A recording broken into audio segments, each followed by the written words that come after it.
Amis internautes, bonjour. Aujourd'hui, nous allons voir l'anthémis. Armelle, bonjour. Bonjour Thierry. Donc oui, aujourd'hui nous allons bouturer l'anthémis. Une jolie plante que l'on trouve toujours bien fleurie dans nos jardineries, donc qui attire l'œil.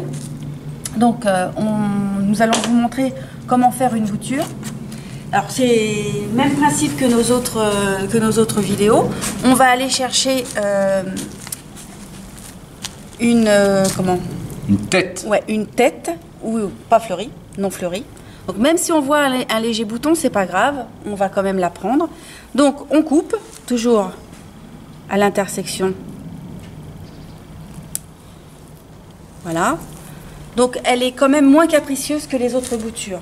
Donc là, je vais pas prendre de précaution, je vais la nettoyer en tirant dessus, tout simplement. Voilà, ma bouture, elle est prête.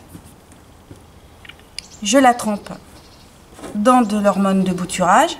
Ensuite, bon là, le pot est un peu gros. Hein.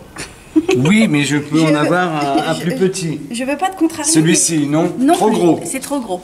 Alors en fait, là, on a un trou. Enfin, on a comment? Une plaque. Puisque Thierry n'a pas fait son boulot, hein, il est parti. Eh ben, on va se débrouiller comme ça. On a une plaque avec des petits trous et il faut mieux mettre une bouture dans quelque chose de beaucoup plus petit. Donc, on a trempé notre bouture dans l'hormone de bouturage. Ensuite, il va suffire, avec un bâton, un crayon en l'occurrence, de mettre notre bouture et de la borner. Donc, je vais recommencer une autre.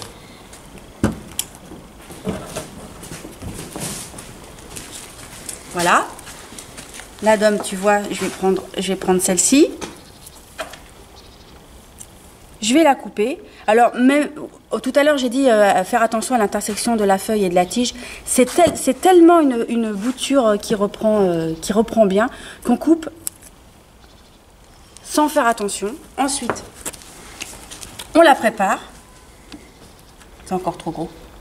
On la prépare. On enlève les feuilles qui vont nous gêner. On prend de la terre. Merci Thierry.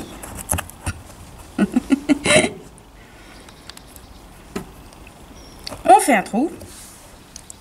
Alors on aura préalablement arrosé, hein, le boulot il est mal fait là. On met dans l'hormone de bouturage et on borne. Voilà, notre bouture elle est faite. Il va falloir compter allez, un petit mois. Normalement les boutures elles se font soit au printemps, soit au mois d'août. Voilà. Alors au bout d'un mois, eh bien nous avons un système racinaire qui est bien développé. Donc c'est quand même une bouture relativement facile. Elle est facile, franchement elle est facile. Et là, alors, Armelle, les petites fleurs. Alors, tout à l'heure j'ai dit qu'il fallait prélever une bouture en faisant attention qu'elle ne soit pas fleurie. Généralement, elles ne le sont pas. Mais des fois, il y a un petit bouton floral qui est en préparation. Quand on fait la bouture, eh ben, on l'enlève. Bon, bah, il se peut que des fois il se développe après le bouturage. Normalement, on enlève. On enlève tout ce qui est bouton floral ou fleur quand on fait une bouture. Oui, parce que ça sert à rien. Voilà, nous, ce qu'on veut, c'est que ça soit les racines en premier. Qui se développent en premier. Donc là, je vous ai expliqué le fonctionnement de la bouture. Alors, on a vu qu'elles étaient bien racinées. Donc là, elles sont prêtes à être empotées dans un pot plus grand. Et pour avoir cette belle potée, en fait, nous avons triché. Nous en avons mis deux.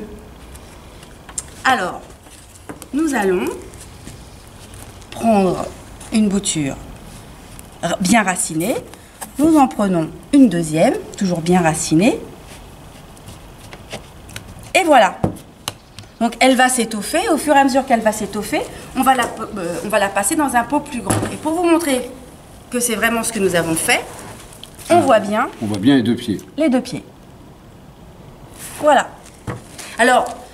on peut la mettre par 3, mais après, au niveau développement, elles ont tendance à se gêner. Avec deux jeunes boutures, voilà ce que l'on peut obtenir. Donc c'est une plante qui va résister au froid à condition qu'elle soit en hors-gel, donc à 2-3 degrés. C'est une plante qui va être complètement rabattue. Alors, et ça, excuse-moi Armelle, on verra ça dans l'hivernage des plantes, je Ah bon, pense. bah alors voilà, je vais trop vite. Bah voilà. Alors pour la bouture, c'est tout. Parce que là, Pensez à l'arroser. Voilà, ça, la bouture, c'est vraiment Ah, extraordinaire. il y a quand même une astuce à savoir. C'est que normalement, on la met à l'étouffer. Donc ça veut dire qu'on met notre plaque de culture sous une bâche plastique. Et un petit conseil, dès qu'elle commence à raciner, sortez-la de la bâche plastique parce que c'est une plante qui n'aime pas être trop au chaud. Et ça ferait l'effet inverse de la laisser trop au chaud. C'est-à-dire que les boutures, bah, elles risqueraient de mourir par un excès de chaleur. Donc dès qu'il y a un système racinaire qui est même tout fin, on sort la plaque de sous la bâche. Ça, c'est une petite astuce. Et on la D'accord, passe. mais là encore, on peut, si on travaille avec des plaques alvéolées, on peut s'apercevoir de la racine. Oui. Mais si on travaille comme nous l'avons préconisé dans une petite mini-serre fabriquée à la maison, dans des... Bah, on compte un mois, et on voit bien que là, la bouture, elle a repris. On voit bien, elle est bien verte, elle est bien droite, on voit bien. Donc d'accord. Voilà. On peut se permettre de tâtonner avec cette plante-là parce que c'est quand même une plante facile. Hein, la preuve, vraiment, on coupe n'importe où, on bouture. Un mois après, le système racinaire est super bien développé.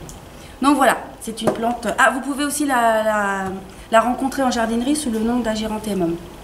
Ça peut être intéressant à savoir. As-tu d'autres questions? Non, à part que c'est très joli et très facile à réaliser. Oui. Donc voilà, on se reverra sur une prochaine vidéo pour l'hivernage de l'anthémis. Oui. Merci. Voilà. Au revoir.